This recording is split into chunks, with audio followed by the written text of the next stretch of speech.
Pues es un descanso venir aquí después de haber pasado por tierras enemigas, ¿no?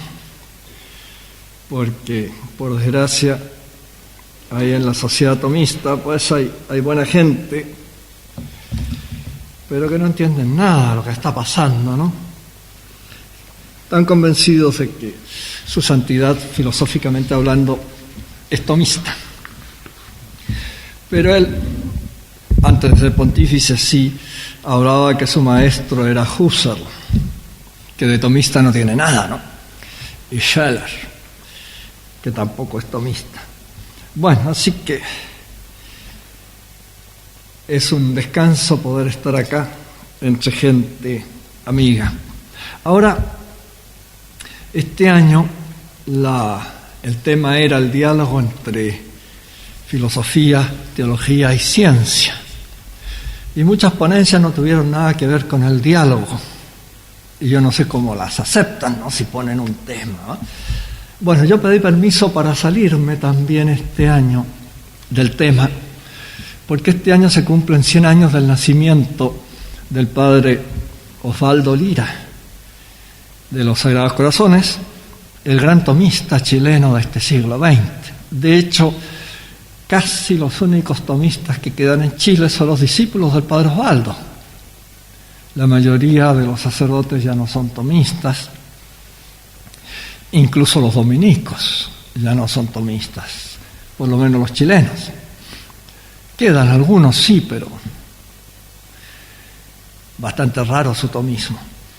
Entonces yo pedí autorización para rendir un homenaje al padre Osvaldo, a esta gran figura, autor de más de una docena de libros, algunos en 3 volúmenes, otros en 2 volúmenes, libros a menudo muy grandes. Y elegí como tema uno de los últimos libros que escribió, porque creo que es bastante original, muy profundo y muy actual. El libro se llama Catolicismo y Democracia.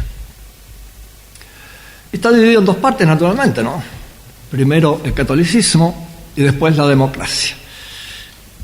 Y en ambos el tratamiento es bastante original. Ahora, el padre Osvaldo es un metafísico de tomo y lomo, así que van a tener que hacer un esfuerzo porque no es fácil seguir una exposición metafísica con un lenguaje tomista tan acerado. Tiene fama de escribir en difícil el padre Osvaldo. Yo lo voy a tratar de poner en fácil, pero no puedo demasiado tampoco, porque sería como echarle agua al vino, ¿no? Al final es una porquería, ¿no? No, el vino hay que beberlo solo, ¿verdad? Nada de ponerle agua. Pues al padre Osvaldo hay que leerlo en el tomismo radical. Así que voy a ir lento y pregunten nomás, ¿no? Estamos entre amigos, ¿verdad? Así que si por ahí no entienden, pregunten nomás. Tenemos hasta las 12, ¿verdad? Ya. Bien, catolicismo y democracia. Es como un resumen del libro nada más, ¿no? En su introducción, el autor nos explica que a fuerza de ser usadas, las palabras van perdiendo su significación hasta hacerse perfectamente insignificantes. Es lo que ha ocurrido con las que intitulan este libro. La primera, en la mente de muchos, ha pasado a designar ciertos ritos y ceremonias que no dicen nada.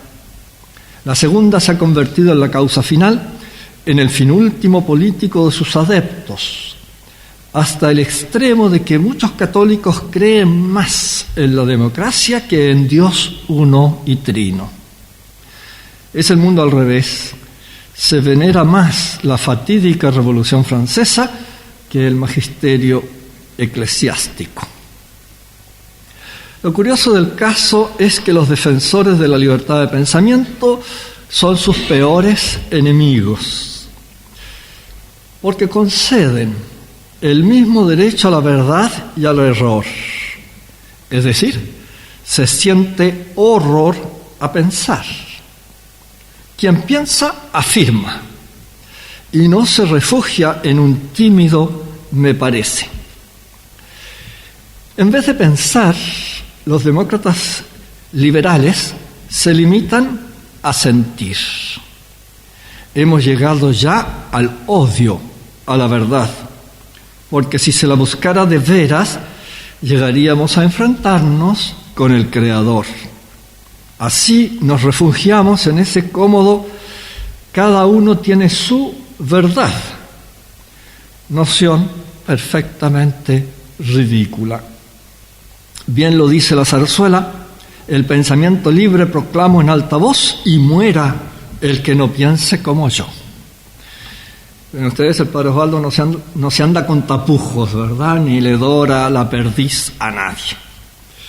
Bien, el padre Osvaldo es riguroso enemigo del dogma fundamental de la democracia, la igualdad. Tal verdad democrática es el deleznable sustituto de la identidad específica que reina entre los hombres. Esta, estrictamente hablando, pertenece al concepto. Su contrapartida se halla en la incomunicabilidad del acto de existir que hace de cada naturaleza individual una persona. Porque el Creador, inteligencia subsistente, no crea en serie, sino uno a uno. Por lo que cada individuo es inefable, pero eso echa por tierra el dogma de la igualdad. Proclamarlas iguales a las personas humanas implica un ateísmo inconsciente tal vez, pero real, porque implica pensar que Dios tiene inteligencia abstractiva, por lo que tiene que crear en serie. Ocurre que estamos confundiendo la unidad trascendental con la prédica mental, con lo que reducimos la persona a un mero sumando y le pavimentamos el camino a nazis y marxistas. De este modo es obvio que Dios tiene que ser enviado al exilio. Como ustedes ven, hay que saber bastante filosofía para entender a Santo Tomás, ¿verdad? A partir de Kant, el mundo se ha hecho antropocéntrico en circunstancias de que es ontocéntrico, o mejor aún, teocéntrico. Como consecuencia de esta catastrófica revolución copernicana, se piensa que el libre albedrío es absoluto e ilimitado, dogma más liberal que democrático, pero a la moda. ¿Cómo podría tal libre albedrío sustentarse en un individuo contingente limitado a una especie determinada? Por ello, hoy se funda la política en la voluntad de las masas en vez de fundarla en la naturaleza del hombre y de las cosas. Tal vez lo más notable de este ensayo radica en el esfuerzo del autor por enseñar lo que es realmente el catolicismo, tarea a la que dedica la primera parte. O sea, lo que resumí recién era la introducción al libro, por eso hablo un poco de las dos cosas, y ahora vamos ya a meternos en lo que deberíamos llamar la ontología del catolicismo. Y no del cristianismo, porque el padre Osvaldo no acepta lo que acepta todo el mundo hoy, que hay muchas formas de cristianismo. Para el padre Osvaldo solo son cristianos los católicos, apostólicos y romanos, y los demás son simplemente herejes y nada más. Hay una sola iglesia, las demás no son iglesias. En fin, hay muchas otras cosas que decía el padre Osvaldo que no están de moda hoy día, como ustedes bien saben. Vamos a la ontología del catolicismo. Lo primero es comprender que por ser abstractiva nuestra inteligencia elabora visiones parciales de sus objetos. No es que sean falsas, tan solo son incompletas. Así, de las múltiples visiones que podrían ser consideradas, se va a limitar nuestro autor a la que entiende el catolicismo como religión, para dedicar la segunda parte a explicar aquella que lo piensa como vida. Nuestra falta de formación lógica nos hace confundir el sentido exclusivo con el afirmativo. No se oponen entre sí, pero casi siempre se usa el primero y se ignora el segundo.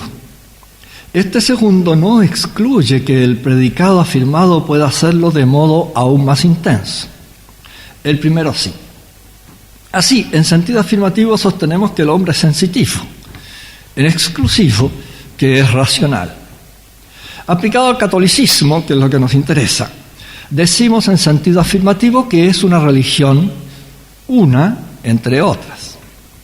Pero si lo entendemos en sentido exclusivo, como normalmente se hace, caemos en un terrible error. Porque el catolicismo es mucho más que eso. Es más una sustancia que un accidente. En una palabra, es una vida. Y como el vivir es el ser de los vivientes, el catolicismo nos da un nuevo ser del que carecen los que no lo son. Consecuencia nefasta de la visión meramente religiosa del catolicismo es la mala intelección de las actividades sagradas y profanas, como si sólo las primeras pertenecieran al católico en cuanto tal, como si lo específico se impusiera sobre lo existencial. Como el católico es tal por la gracia deiformante, toda su actuación queda a radice sobrenaturalizada. En consecuencia, su catolicismo no se ha de encerrar en la sacristía, sino informar su vida entera. Por ello, no se entiende hoy que el catolicismo es la única religión verdadera, la única que nos vincula a Dios. Pretensión ridícula si la limitamos a un conjunto de ritos y oraciones, cosa que podemos hallar en todas. Por eso, la religión verdadera no puede limitarse a ser exclusivamente una religión. ¿Dónde está la diferencia? No en que sea religión, sino en que sea verdadera. Porque las demás religiones no pasan de ser hábitos naturales, incapaces de reunir al hombre con su Creador. Para ello se necesita algo más, dado que el Creador es completamente trascendente a su criatura. Pero es que ninguna religión nos convierte en hijos de Dios. Si bien hay un solo Hijo de Dios por adopción, lo somos todos los bautizados. Por eso decimos que hemos recibido una gracia sobrenatural. El padre Osvaldo, empero, prefiere llamarla sobreexistencial, porque no infunde en nosotros nuevos caracteres específicos que se añadan a nuestra naturaleza, sino que nos infunde un nuevo ser, un nuevo existir. Por ello no podemos distinguir un bautizado en gracia de uno que no lo está, porque nuestra inteligencia capta valores esenciales, no el existir. Por ello solo es católico en serio el santo. Porque si bien la virtud de religión es la más alta de todas, al, por lo menos, intentar unir al hombre con Dios mediante el culto, la santidad lo hace en cambio con todos los actos realizados por esa persona. Por lo que, como el catolicismo es un principio de vida santa, solo quien llega a tal alta cima es realmente católico. Como toda religión intenta serlo verdaderamente, ninguna puede reducirse a ser solo religión. Todos intentan convertirse en norma de vida de sus creyentes, pero la nuestra, por su gracia, ennoblece a la persona desde su misma esencia, no haciéndola otra, sino haciéndola mejor, de modo que realice de modo más intenso y perfecto lo que es por naturaleza. Lo que dificulta comprender al catolicismo es el materialismo que domina hoy nuestra cultura. Pero este modo de pensar no puede ser más torpe, porque desde el momento que todos los entes materiales difieren entre sí, la diferencia que los distingue no podrá ser material. ¿Verdad que ya había visto el viejo Aristóteles al distinguir en ellos una materia y una forma? Concluimos, pues, que el catolicismo no consiste en una mera actividad, sino en una vida verdadera. Por raro que parezca, a la vida natural se le suma una nueva vida que, por añadidura, es trascendente. Es la obra de la gracia que el padre Osvaldo prefiere llamar Dei formante, con lo que nos asomamos a un impenetrable misterio. Dios hace coincidir su existir puro con el nuestro, lo que ha llevado a los mejores teólogos a sostener que Dios es más íntimo a mí que yo mismo. Tan misteriosa realidad se halla enseñada en el Sermón de la Montaña que nos conservara San Mateo en su Evangelio. En numerosas ocasiones nos habla de nuestro Padre que está en los cielos, mas no puede haber un Padre sin hijos. Incluso termina con una exigencia impresionante: sed perfectos como vuestro Padre celestial es perfecto.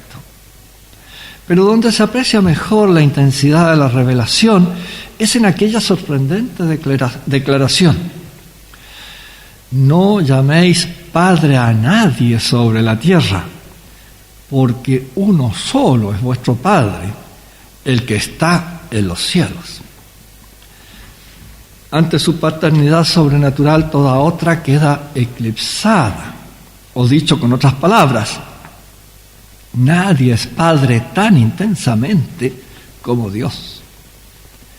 Verdad corroborada, por cierto, en los restantes evangelios y demás textos del Nuevo Testamento. Y es obvio que somos hijos, no por lo que hacemos, sino por lo que somos. Es más, somos por ser hijos. Digna coronación de esta realidad inefable es la oración que nos distingue, el Padre Nuestro. Para comprender mejor la profundidad del misterio, el padre Osvaldo nos recuerda el análisis metafísico de la persona humana que distingue en ella su sustancia, su esencia y sus accidentes enraizados en ella. Así también es preciso distinguir, con distinción inadecuada, su existir de su actuar. Y digo inadecuada porque es obvio que el actuar dimana y se enraiza en el existir. De modo que dicho existir es la fuente o manantial de toda la actividad que la persona desarrolla. Es más, nuestro existir se identifica, sobrepasándolo con nuestro actuar, que, con razón, debe ser calificado como siendo de un ente más que un ente, como dice Santo Tomás, de todos los accidentes. Por ello, por ser adjetivas, las actualizaciones que con nuestro actuar vamos consiguiendo jamás se identificarán con la persona que las supera ampliamente por su condición de ser un ser sustancial. De modo que hemos de tener bien claro que en nosotros se dan dos planos: el de la esencia sustancial con su actualización correspondiente, que es su existir, y el de las facultades, cuya actualización corre por cuenta de sus operaciones. Estas distinciones nos explican esa profunda continuidad de nuestra existencia que jamás se interrumpe. Todas nuestras actividades se interrumpen tarde o temprano, pero nuestro vivir sustancial nos acompaña toda la vida. Por ello, las trasciende absolutamente. Por lo mismo, lo que realmente importa no es lo que hacemos, sino lo que somos. Y es este ser, fuente de toda actividad, el que es adoptado por Dios y convertido en hijo suyo. Por ello, la gracia está presente en todo lo que haga el bautizado y no se encierra en la sacristía como pretenden los ignorantes. Y lo somos más que de nuestros padres naturales, que nos proporciona la esencia, mas no el acto de existir que solo Dios da. En este caso, nos otorga una sobreexistencia misteriosa y sublime, la gracia. De aquí proviene el que nuestra actividad pueda dar frutos de vida eterna. Ser sobrenatural no importa sobre qué verse, porque dimana de un sujeto sobrenaturalizado, deificado por la misteriosa presencia de Dios en él. Por lo mismo, en el exterior nada se muestra hasta que se manifieste nuestra condición de hijos de Dios, como dice San Pablo. Sin embargo, hay una notable diferencia entre ambas vidas, la natural y la sobrenatural. Mientras la primera es obtenida y perdida con perfecta independencia de nuestra voluntad, la segunda no. De aquí nace el concepto de pecado mortal, que no tiene equivalente óntico. Por la natural nos constituimos en personas, es decir, en sustancias racionales, mientras que por la sobrenatural no. Esta es un habitus que inhiere en aquella y la perfecciona sin suplantarla. Por su carácter adjetivo, pues puede aminorarse e incluso esfumarse. De ahí la importancia de dedicarnos con esmero a mantenerla viva y permitirle fructificar en actos acordes con su naturaleza. Por ello insistimos, solo un santo es plenamente católico.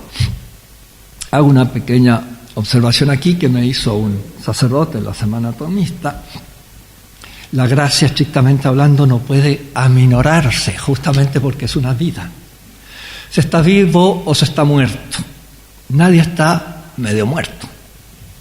Sin embargo, es una expresión que nosotros usamos.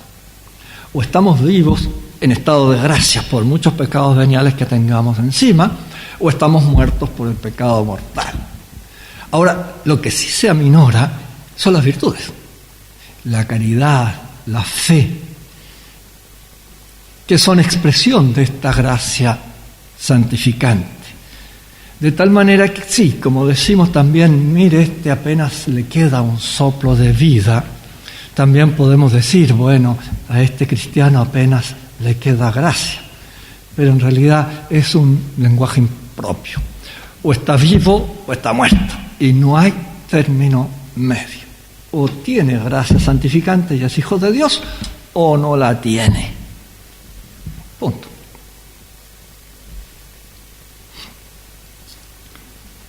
Sigamos. Dado que esta nueva vida adviene a un ente perfectamente constituido, hemos de considerarla accidental, mas al mismo tiempo primer principio intrínseco de acción, lo cual resulta, como ustedes se dan cuenta, una contradicción, ¿verdad? El problema radica en que una forma accidental no goza de tal cualidad que es exclusiva de una forma sustancial. Es que el misterio supera nuestra débil inteligencia. Como nuestra inteligencia está habituada a concebir con ayuda de la experiencia sensible, se halla incapacitada para entender, para comprender realidades tan altas.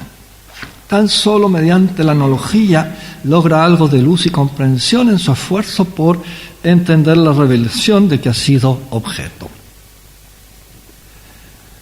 Por ello el padre Osvaldo se detiene a explicarnos la estructura ontológica de nuestra vida natural para así facilitarnos la comprensión de la sobrenatural.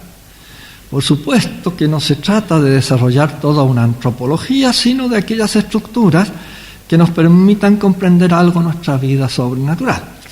El padre Osvaldo se limitará a las de esencia, existencia y sustancia y accidente. Y en cuanto a los accidentes, se limitará a aquellos que son formas puras, es decir, cualidades predicamentales que necesitan de un sujeto para existir y desarrollar su actividad sobrenatural.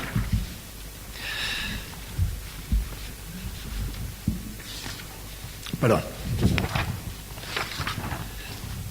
Es obvio para todos los entes, es obvio para todos que los entes presentan un existir propio y único e innumerables actividades. Comenzamos ya la comparación, ¿no?, entre la vida natural y la sobrenatural para entender un poquito nada más, ¿no? Es un misterio esto. Bien, tenemos entonces un existir propio, único y innumerables actividades. Estas últimas no existen en sí, sino en virtud de ese existir único del sujeto que las realiza. En la vida natural, en la vida sobrenatural pasa algo análogo, ¿no?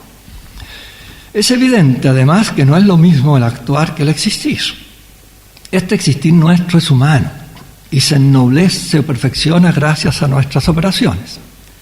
Pensamos que la misma estructura se da en los entes que observamos. Pero este constitutivo esencial por el que somos lo que somos no es conocido directamente, sino en cuanto es manifestado por las actividades adjetivas que lo expresan. Así pues, la persona es el lugar ontológico de todas las operaciones y actuaciones del compuesto humano, incluidas, por cierto, hasta la última actividad biológica de nuestro organismo. Porque, a decir verdad, no son nuestras facultades las que actúan, sino el sujeto por medio de ellas. Por lo mismo, hemos de considerar en toda actividad dos principios: la facultad implicada en la acción y el sujeto sustantivo. No ve el ojo, yo veo por él. Lo que no es más que aplicar el principio tan luminoso: los accidentes son de un ente, más que un ente que ya citamos. Dicho con más exactitud, la operación se atribuye a la persona de modo eminente, a la facultad de modo formal. Por su parte, las facultades son perfeccionadas por los hábitos a fin de realizar mejor su actividad propia. Sin dicha habilitación, su acción sería algo torpe.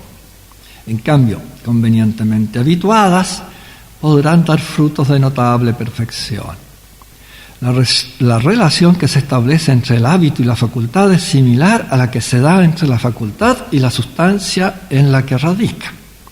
Por lo mismo, la acción pertenece más a la facultad que al hábito que le permite realizarla.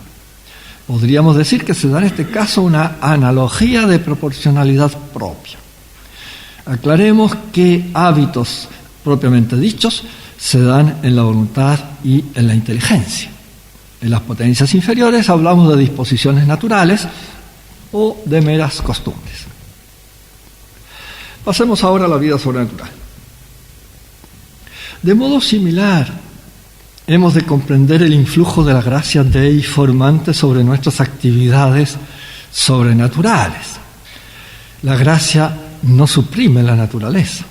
Por ello, el cristiano sigue siendo tan humano como antes, pero ennoblecido y elevado a un nivel incomparablemente más perfecto. Sin embargo, hemos de reconocer el misterio y atenernos a la analogía, como ya dijimos. Expliquemos, pues, la vida sobrenatural en forma analógica a la natural. La gracia actúa como ese principio sustancial de la vida natural, como la persona, ¿no es cierto? Pero ahora es la gracia. Y es el origen remoto de toda actividad sobrenatural.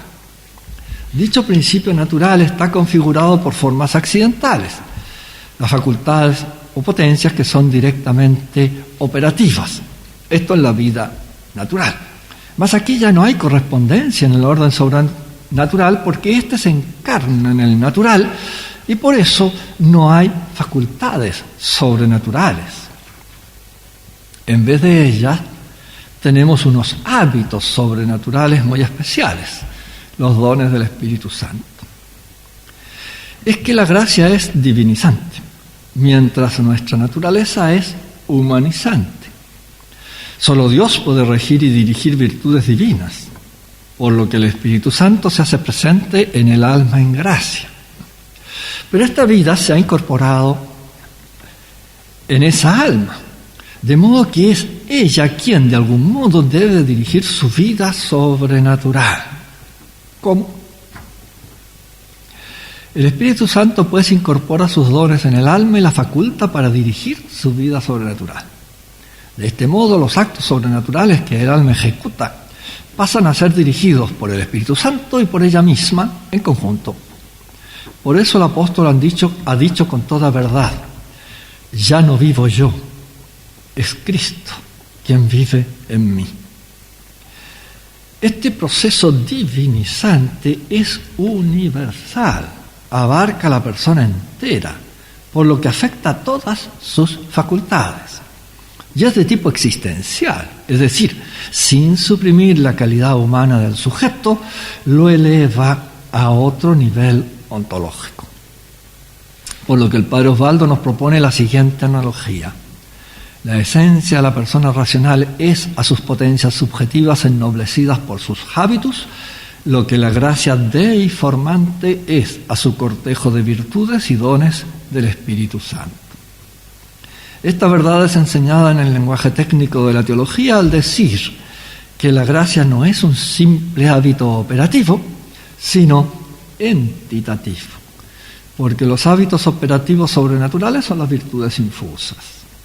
De este modo, la gracia inhiere en la esencia del alma, mientras las virtudes infusas en las facultades operativas, convirtiendo sus actos naturales en sobrenaturales.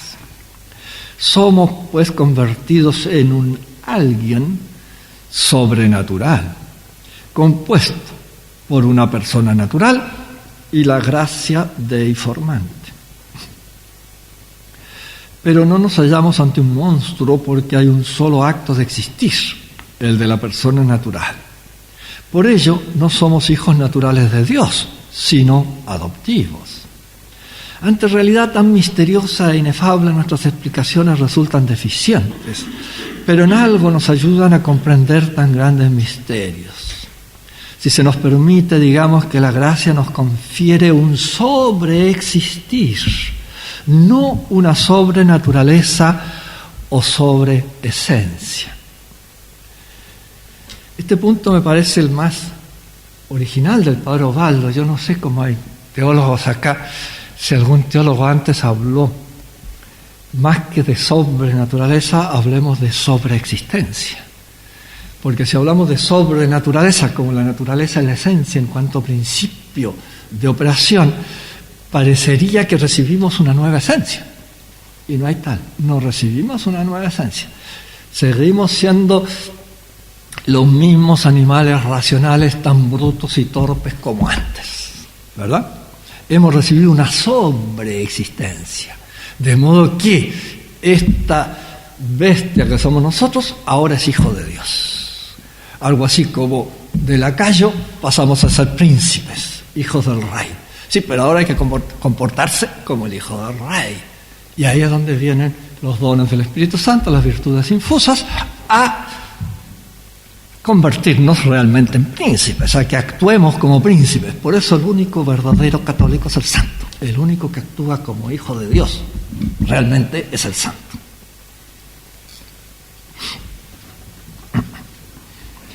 De ahí que desde el exterior nada se note. Pero ahora podemos invocar al Dios de inmensa majestad como nuestro Padre. Haremos lo mismo si se quiere que el no divinizado, pero nuestros actos son sobrenaturales por emanar de un sujeto adoptado por Dios como hijo suyo. Como este carácter es cuasi sustancial, se es tal de modo continuo, no a ratos o para ciertos actos. De ahí el catastrófico efecto del pecado mortal que por algo se llama así. Así pues, como todos los actos emanan de la misma persona racional, sean espirituales o carnales, así también emanan de un Hijo de Dios por adopción, por lo que obtienen un valor sobrenatural y salvífico.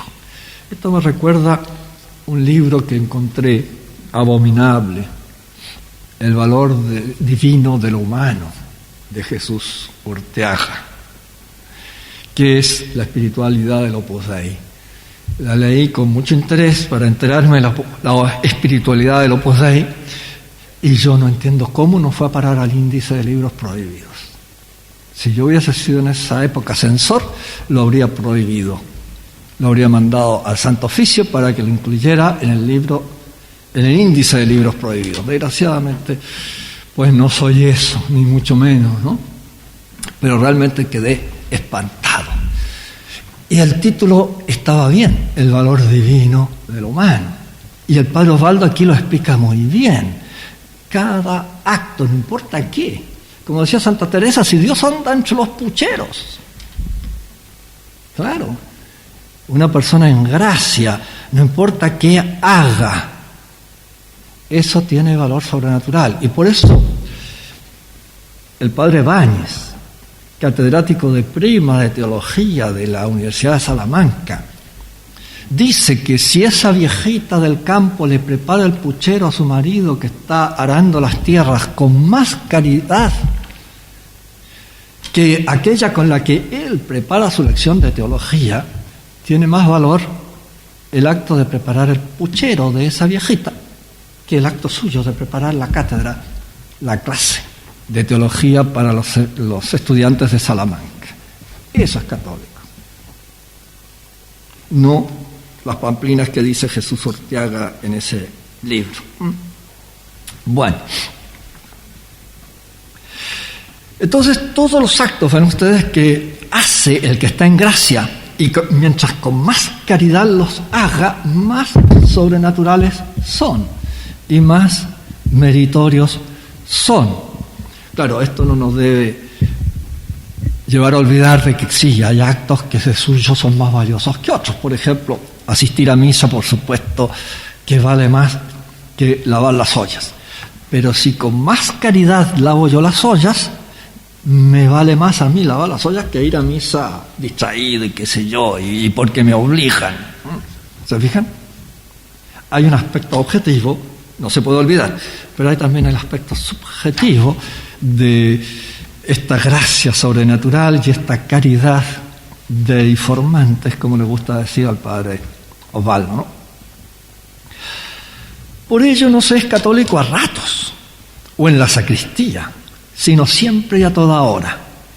Así comprendemos aquello de San Pablo: ya comáis, ya bebáis, ya hagáis cualquier cosa, todo habéis de hacerlo para gloria de Dios. Lo que no se reduce a una intención moral, nos explica el padre Osvaldo, sino que expresa nuestra condición, porque la operación sigue al ser, y es nuestro ser el que ha sido sobreexistencializado por la gracia. Por la misma razón, su mérito radica más en la calidad del sujeto que en la obra realizada. Piensen ustedes que San José no hizo nada, ¿verdad? Pero si no sabemos de él más que las dos cosas que dice el Evangelio sobre él, y sin embargo es el gran santo San José. Sin haber dicho nunca misa, sin haber llegado ni siquiera a la redención, resulta que es el más grande de los santos. Ven ustedes, lo que importa es la caridad, lo que importa es esta sobrenaturalización, sobreexistencialización que produce la gracia en nosotros y que en San José produjo el fruto que produjo. Eso es lo que realmente importa, ¿no? De ahí la primacía absoluta de la caridad, la más importante de las virtudes infusas por la gracia en nuestra entidad natural. La misma fe, sin la cual es imposible agradar a Dios, depende del influjo de la caridad en la inteligencia. Hasta aquí la primera parte, y más larga, así que no se desesperan, lo que queda es un poquito más corto, ¿no? Vamos al tema de la democracia ahora. Para no repetirse, el padre Osvaldo se limitará en primer lugar al concepto de democracia para luego distinguir la liberal de la orgánica. Claro, él ha escrito muchos libros sobre estos temas políticos, ¿no? Lamentablemente, esta noción está absolutamente oscurecida por las 1000 definiciones en boga, en las que cada cual expresa sus intereses viscerales. Del significado primigenio no queda nada. No olvidemos que la política es parte de la ética y que el catolicismo implica una ética que, por cierto, no se limita a la esfera individual. Por eso, catolicismo y democracia, ¿verdad? Comencemos con la definición nominal del término democracia. Aclaremos que no es lo mismo la nominal que la real. Dado nuestro carácter racional, nuestros conceptos suelen ser deficientes respecto de la realidad que intentan abarcar. Por eso es bueno comenzar por la palabra que nos manifiesta el concepto, habida cuenta de sus limitaciones, porque no podemos conocer directa ni adecuadamente las esencias de las cosas, lo que éstas son en sí. La definición la toma de un diccionario el padre Osvaldo, pero no nos dice cuál. Y yo busqué en la Real Academia y no era de la Real Academia. No sé de qué diccionario la tomo. ¿Qué dice el diccionario? La democracia es la forma de Estado en la cual, básicamente, los poderes políticos residen en el pueblo, organizado en cuerpos de ciudadanos, que lo ejerce, bien directamente, bien a través de sus representantes. Esta es la definición que va a tomar el padre Osvaldo como definición nominal. Seguimos entonces con el padre Osvaldo. Esta noción es la vulgar, la de uso común. Poco tiene que ver, por cierto, con su significado profundo y esencial. Pues no hay tal pueblo soberano. Los romanos distinguían pueblo de plebe. El primero estaba constituido por los patricios, los que tenían padre y daban culto a los lares y penates. Los restantes eran la plebe. A esta solo le interesa lo material y está incapacitada para gobernar, porque quien gobierna debe tener claros los principios de la ética social y, en nuestro caso, de las exigencias propias del catolicismo en dichas materias. Porque, como enseña el angélico, el fin es el conocimiento de la verdad subsistente y absoluta. Y esto no es teología, sino una verdad natural, aunque solo los teólogos puedan dilucidar en toda su significación. Que no otra cosa significa el que la política ha de permitir la vida normal de la persona racional, es decir, sus normas naturales. Estas normas se subordinan a las reveladas por Dios, que constituyen un orden trascendente contra el que se revela la plebe actual. De ahí su incapacidad para concebir adecuadamente el bien común. Ocurre que este concepto peca contra un principio metafísico. Volvemos al concepto de democracia, ¿no? Peca contra un principio metafísico. Nadie puede moverse a sí mismo, porque nadie puede ser causa de sí mismo. Es decir, si el pueblo gobierna, nadie hay gobernado. Y si el pueblo es gobernado, nadie gobierna, porque hay un solo pueblo. Estamos, pues, ante una soberana estupidez. Bueno, yo he borrado muchos calificativos del padre Osvaldo porque es realmente terrible, ¿no? Y entonces, para que la gente lo lea y no se escandalice demasiado, yo los he suprimido, pero no lo puedo suprimir todos, ¿no? Entonces he dejado algunos, ¿no? Porque gobernar, como es transeúnte, pertenece al predicamento acción-pasión, como se estudia en metafísica. En otras palabras, más al alcance de todos. Gobernar es una acción, ser gobernado es una pasión. Pero la acción transeúnte pasa de un sujeto a un objeto, todo lo cual destruye el concepto de democracia que estamos analizando. Lo peor es que esta concepción priva al hombre de toda trascendencia, es decir, de su fin humano, base de la elevación que el catolicismo le aporta. Ahora el padre Osvaldo nos aporta una nueva definición tomada igualmente del diccionario. El predominio del pueblo en el gobierno político del Estado. Más cortita esta definición, ¿no? Tampoco sé de qué diccionario la tomó, porque en la Real Academia por lo menos no. Aunque esta nueva noción atenúa a la anterior, no se salva de la acerada crítica de nuestro autor. ¿Qué significa predominio si no hay dominio? Es decir, se supone que el pueblo sobrepasa el dominio que otros ejercen sobre el Estado. Por eso hablamos de un predominio. Pero, ¿a quiénes pertenecen esos otros dominios superados por el pueblo? Olvidemos todo dominio, predominio o subdominio. Ya se enoja el padre Osvaldo con tanta tontería, ¿no? Bueno, lo que hay que tener claro es que es imposible que el gobernante en cuanto tal se identifique con sus súbditos. Porque es una soberbia insensata pretender que el pueblo gobierne. A la verdad hay dos escollos que evitar: la idea demoliberal, el pueblo gobierna, y la idea totalitaria, no hay que tomar en cuenta la dignidad del pueblo. Esto último es máximamente afrentoso para los que vemos al hombre elevado a la dignidad de hijo adoptivo de Dios. Lo curioso es que ambos extremos se proclaman hoy democráticos. Claro que hay algo que los une: su igual odio a la deificación del hombre aportada por el catolicismo. Cuando el padre escribe este libro, el marxismo está todavía vivo y coleando, ¿no? Hoy está un poco apagado, pero no nos durmamos, hay mucho marxismo vivo todavía hoy. Bien, el padre Osvaldo es partidario del régimen propio de la monarquía de los Austria, al que podríamos llamar monarquía democrática, o más exactamente aún monarquía temperada de aristocracia y democracia. Por supuesto que su realización concreta varía de un tiempo a otro, pero lo que debe quedar claro es que en modo alguno el pueblo puede gobernar por sí o por sus delegados, por la sencilla razón de que nadie da lo que no tiene. El gobernante en cuanto tal es superior a los gobernados. Es obvio que nos referimos a una superioridad funcional, no personal.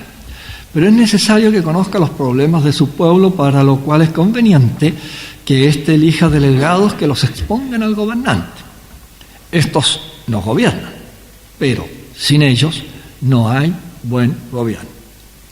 Este esquema se comprende mejor si se acepta que la autoridad no pertenece al pueblo, sino a Dios, quien la otorga al gobernante, por lo que ante él ha de dar cuenta. Por ello ha de regirse siempre por las leyes natural y sobrenatural, única garantía de que realmente se respete la dignidad de los súbditos.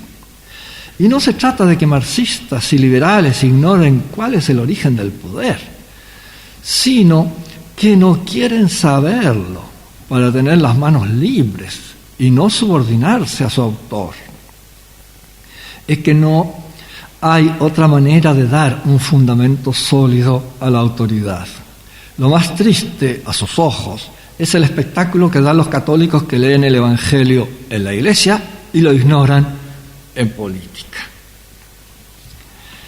Los grandes perseguidores del padre Osvaldo, en nombre de la tolerancia, por supuesto, fueron los partidarios de la democracia liberal. El padre Osvaldo fue expulsado de Chile por sus ideas políticas, ¿no? Y regresó mucho tiempo después, y al poco tiempo convirtió a la Universidad Católica de Valparaíso, por así decirlo, sobre todo a la Facultad de Derecho, a sus ideas políticas, y entonces fue expulsado de Valparaíso.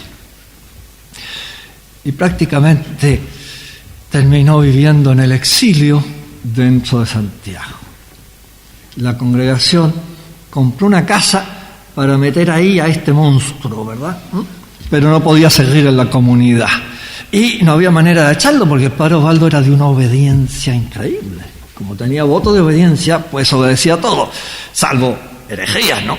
Y como sus hermanos en religión ya eran todos herejes, entonces allí había un cortocircuito permanente. Así que terminó viviendo en el exilio, pero dentro de Santiago, en una casa donde solo vivía él y un sacerdote que era el único, parece, que lo toleraba en la congregación.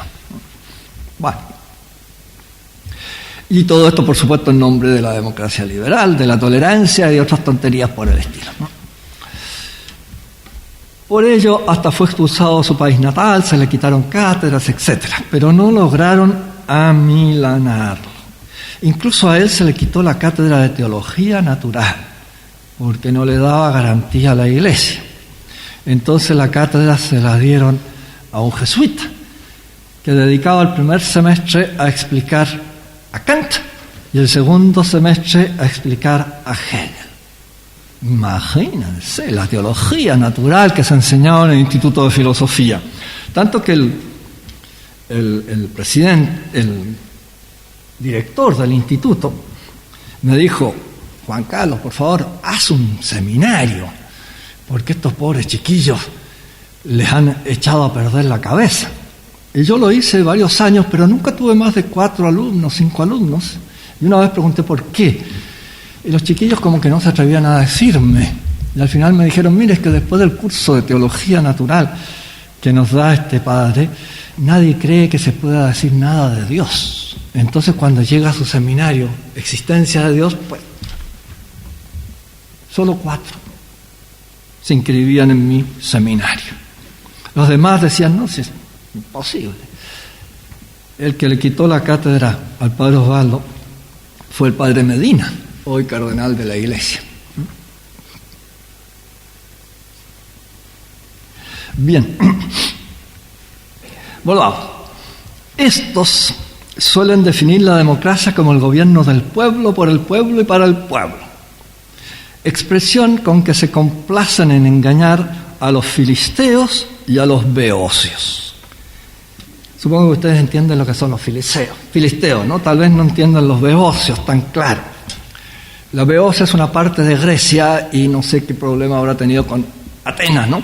De modo que pasó a ser el símbolo de la estupidez. Esos son los beocios, los idiotas ya sin remedio, ¿no? En varios escritos fustiga tal concepción política. Como al padre Osvaldo no le gusta repetirse, se limitará a aspectos no tocados en sus obras anteriores. Va a analizar 2 aspectos fundamentales solamente: el sufragio universal inorgánico y el partidismo. Por esta última característica prefiero calificar a dicho sistema de partitocracia. No es una palabra que empleara el padre Osvaldo, pero sí, estoy seguro estaría de acuerdo, ¿no? Lo curioso es que la representación popular, que parece ser la base de todo, es completamente despojada de todo contenido gracias a esta estructura. Por lo que hay que comprender que este sistema no merece llamarse democracia. Comencemos por el sufragio. Como no existe una verdad objetiva para el liberal, hay que reemplazarla. Como todos los hombres son iguales, tienen el mismo derecho a gobernar. Claro que esto implica una matematización de las personas, unida a una negación de la vida del espíritu. Por lo demás, los hombres son iguales en su concepto, que solo existe en nuestras mentes. Por lo que los hombres de verdad son desentificados por esta doctrina, dejan de ser entes, ¿no? Es decir, convertidos en pura nada. Los marxistas lo proclaman abiertamente, los liberales lo ocultan, mas en el fondo están de acuerdo. Esta hipocresía liberal es característica. Ya no se llaman ateos, sino agnósticos. Ya no pretenden destruir la Iglesia, solo reducirla a la sacristía. Por ello siempre pavimentan el camino a los marxistas que sí sacan las consecuencias de ellos, que ellos no se atreven a proclamar. Y finalmente tienen que entregarles el poder. Un demo liberal es un marxista en potencia, y un marxista es un demo liberal que se atrevió a sacar las consecuencias. La verdad, pues, la construye la mayoría. Mas esta se vende a los partidos. De este modo, el pueblo participa en la génesis del poder, pero jamás en su ejercicio. El padre Osvaldo lo grita con fuerza. El pueblo no participa en el gobierno para nada. Y eso es la democracia, ¿no? El partido político posee una virtud única. Es un sabelotodo. Desde que la democracia queda vinculada a la existencia de estos engendros, todas las definiciones de democracia que usted haya podido oír quedan desmentidas. Lo único que desconocen estos partidos es la obligatoriedad de la ética, puesto que cada cual tiene la suya. Ocurre que los representantes populares lo son solo de nombre, porque en verdad son tan solo mandatarios de esos partidos. La verdad sea dicha, en este régimen la muchedumbre queda más desamparada que en la monarquía tradicional española. Es bueno distinguir participar de compartir. El pueblo participa del gobierno, los partidos lo comparten. El que participa es inferior al participado, los que comparten son iguales. El que participa capta tan solo una parte de un todo que le es, por lo mismo, superior. El que comparte es igual al que hace lo mismo por su cuenta. Los partidos gobiernan, el pueblo los sufre. No podía el padre Osvaldo no decir algo sobre la verdadera democracia que él llama orgánica. Aunque ya vimos que la democracia es imposible, no lo es el principio democrático que debe estar presente en todo buen gobierno. Pero tan necesario como él, lo es el principio aristocrático. En suma, el único régimen realmente posible es el monárquico, el cual no debe ser confundido con ninguna de las formas históricas que han adoptado ese nombre, que algunas lo eran solo de nombre, sino que, como buen filósofo, nuestro autor nos llama a buscar su esencia. La autoridad legítima suprema reside plena, aunque no absolutamente, por supuesto, en un solo individuo. Eso es monarquía. Ocurre que la metafísica nos enseña que unidad y entidad van de la mano. A mayor unidad, mayor entidad. Si no hay unidad en una sociedad, tampoco entidad. Es decir, no existirá. ¿Quién mejor defiende la unidad? Ese es el mejor régimen de gobierno. La mayor unidad la tiene el ente realmente existente, la persona humana, y no los cuerpos colegiados que ésta pueda construir uniéndose con otras. Una muestra de ello lo tenemos en la responsabilidad propia de los monarcas y su disolución en las democracias liberales. El pueblo organizado ingresa pues en la acción gubernativa presentando sus necesidades al responsable. Por ello la monarquía medieval fue siempre limitada. Esto lo hará a través de sus representantes, dada la multitud de sus miembros, pero esta vez serán verdaderos representantes y no meros números. El pueblo demoliberal carece de toda participación en la acción de gobierno y sus supuestos representantes son ficticios. La necesidad de esta participación proviene de la espiritualidad presente en la persona que lo ordena hacia Dios por encima de toda realidad material. Tanto marxistas como liberales niegan esta ordenación, por lo que no comprenden la necesidad de la presencia del pueblo en la acción gubernativa. Los primeros reemplazan al pueblo por el partido y los segundos lo engañan con las elecciones que originan el poder, pero no le permiten injerencia alguna en su ejercicio. Llegamos así a la conclusión de que el término democracia es un término equívoco, al que cada cual le da el sentido que se le antoje. Se convierte pues en un simple flatus vocis, mero ruido de voz. No podemos motejar de otra manera la palabra que usan tanto los liberales como los marxistas para calificar su propio sistema de gobierno. Donde sí la palabra adquiere sentido claro y preciso es en la expresión monarquía templada de aristocracia y democracia. Termina su ensayo el padre Osvaldo planteando la gran pregunta: ¿puede un católico en su precisa condición de tal afiliarse a un régimen democrático moderno? Todo depende de qué se entienda bajo estas palabras, claro está. Si usamos la concepción ritualista del catolicismo ya analizada, no se ve que entre en conflicto con la democracia liberal.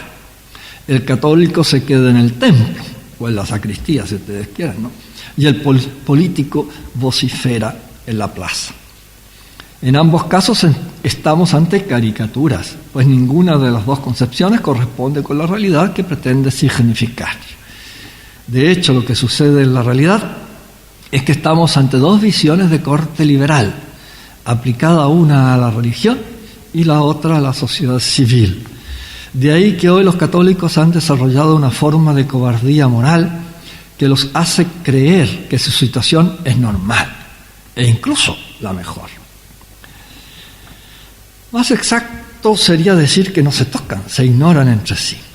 De este modo, al político le es indiferente qué ceremonias se realizan en el templo y al sacerdote lo que ocurre en la ciudad. Pero la historia nos desengaña.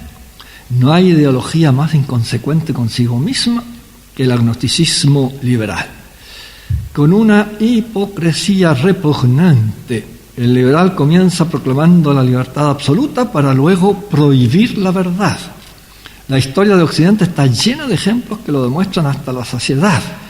De ahí también su debilidad ante el marxismo, porque al rechazar la verdad objetiva y permitir cualquier opinión, quedan a merced de los que no son tan inconsecuentes como ellos y tienen claro su objetivo final. De todos modos, como buenos ateos, les es más fácil entenderse entre ellos que con los católicos. Pero si volvemos nuestros ojos al catolicismo vital, nos resulta clara su total incompatibilidad, tanto con la democracia liberal como con la marxista. La razón es muy simple.